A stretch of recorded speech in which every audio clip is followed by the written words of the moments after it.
Hello friends, welcome to my channel cook India cook Hindi.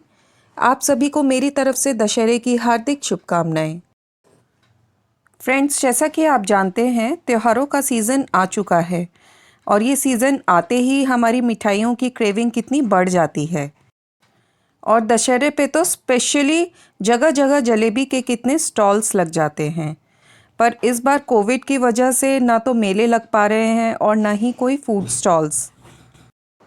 और सच बताऊं तो हाइजीन के कारण मेरा अभी भी बाहर से मिठाई या स्नैक्स मंगाने का मन नहीं मानता। तो चलो क्यों ना इस बार ये रसभरी जलेबी हम घर पर ही बना लें, और जलेबी के साथ जब मिल जाए रबड़ी तो क्या कहना।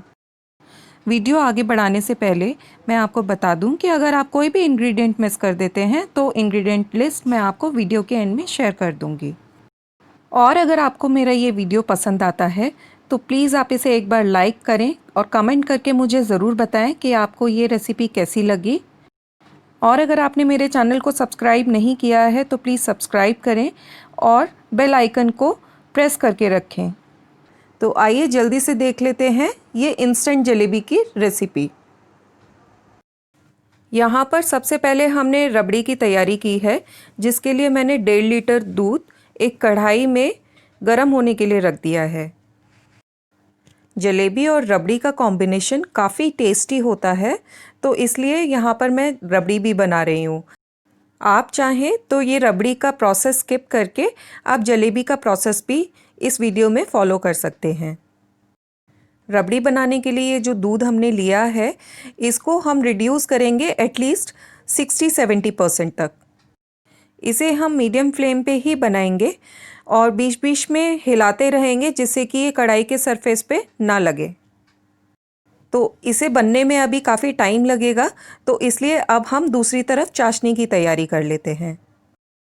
एक पैन में आधा कप पानी लिया है हमने और इसमें हम डालेंगे 1.5 कटोरी चीनी। जब चीनी अच्छे से घुल जाएगी तब हम इसमें डालेंगे 2-3 इलायची के कुटे हुए दाने। इससे चाशनी में काफ़ी अच्छी खुशबू आएगी। और साथ ही में हम डालेंगे ऑरेंज कलर। इससे हमारी जलेबी में कलर काफ़ी अच्छा आएगा, बिल्कुल वैसा ही जैसा मार्केट में जलेबी मिलती है। इसको हम अच्छे से मिक्स करेंगे और तब तक पकाएंगे जब तक कि चाशनी हमारी अच्छी चिपचिपी नहीं हो जाती। हमें इसे तार वाली चाशनी नहीं बनानी है। कुछ 5 से 7 मिनट पकाने के बाद चाशनी हमारी बिल्कुल तैयार है। गैस बंद कर देंगे। अब हम एक बार हम दूध को चेक कर लेते हैं कि ये कढ़ाई के सरफेस पे लगे ना, और इसे लो फ्लेम पे ऐसे ही पकाते रहना है जब तक कि ये दूध अच्छे से रिड्यूस नहीं हो जाता। दूध हमारा काफ़ी रिड्यूस हो गया है। इसमें हम डालेंगे कुटे हुए इलायची के दाने 3 से 4 और साथ में डालेंगे आधा कटोरी चीनी। इसमें मीठा आप अपने टेस्ट के अकॉर्डिंग रख सकते हैं।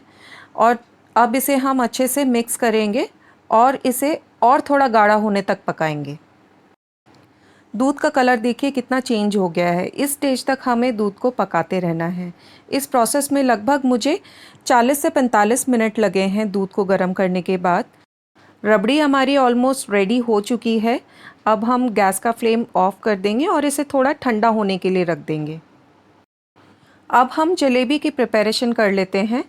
जलेबी की प्रिपरेशन के लिए चाहिए हमें 120 ग्राम मैदा, 1 कटोरी दही, 1 चुटकी नमक और 2 चुटकी इनो, और साथ में चाहिए ऑरेंज फूड कलर 1 पिंच।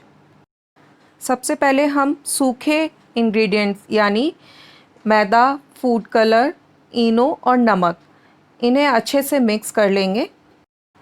और उसके बाद इसमें हम डालेंगे दही और इसे अच्छे से फेंट लेंगे। ये अभी काफ़ी सूखा है तो इसलिए मैं इसमें थोड़ा थोड़ा करके पानी डाल दूंगी और इसे अच्छे से फेंट लूँगी। पानी हमें बहुत ही थोड़ा थोड़ा करके यूज़ करना है, नहीं तो हमारा बैटर ज़्यादा लिक्विड हो जाएगा।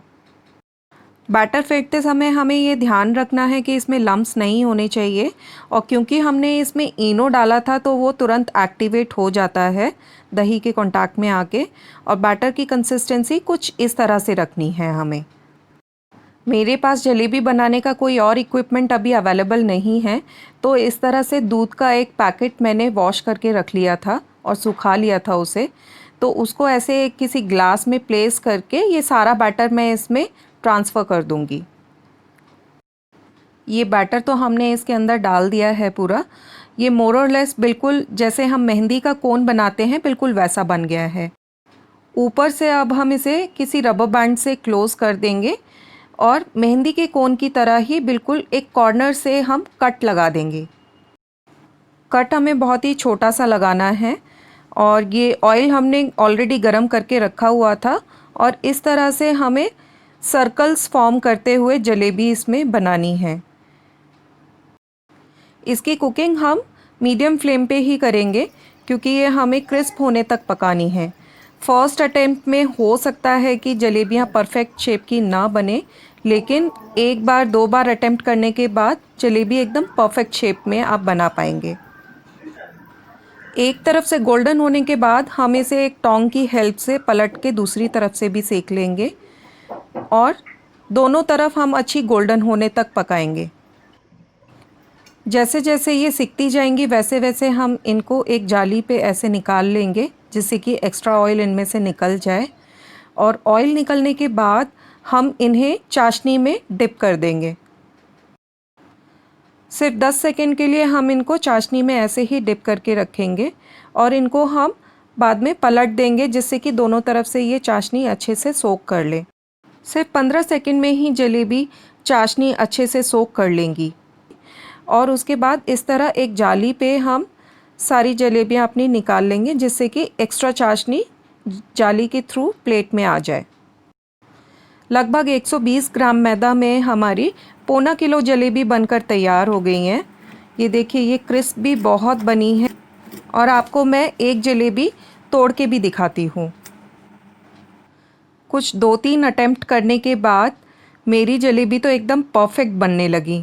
मैंने काफ़ी बड़ी जलेबियाँ भी बना के देखी हैं और एकदम परफेक्ट सर्कल शेप की बनी है। जलेबी हमारी बनकर बिल्कुल तैयार है। अब हम इन्हें सर्व कर लेंगे। आई होप आपको मेरी ये रेसिपी ज़रूर पसंद आई होगी। अगर आपको पसंद आई है तो आप मुझे कमेंट बॉक्स में कमेंट करके ज़रूर बताएं। और अगर आपने मेरे चैनल को सब्सक्राइब नहीं किया है तो मेरे चैनल को सब्सक्राइब करें और बेल आइकन को ज़रूर प्रेस करके रखें जिससे कि आपको ऑन टाइम नोटिफिकेशन रिसीव होता रहे। Thank you for watching my channel cook India cook Hindi. बहुत जल्द हम मिलेंगे कुछ नई मिठाइयों की रेसिपी के साथ। Till then take care, goodbye and stay tuned.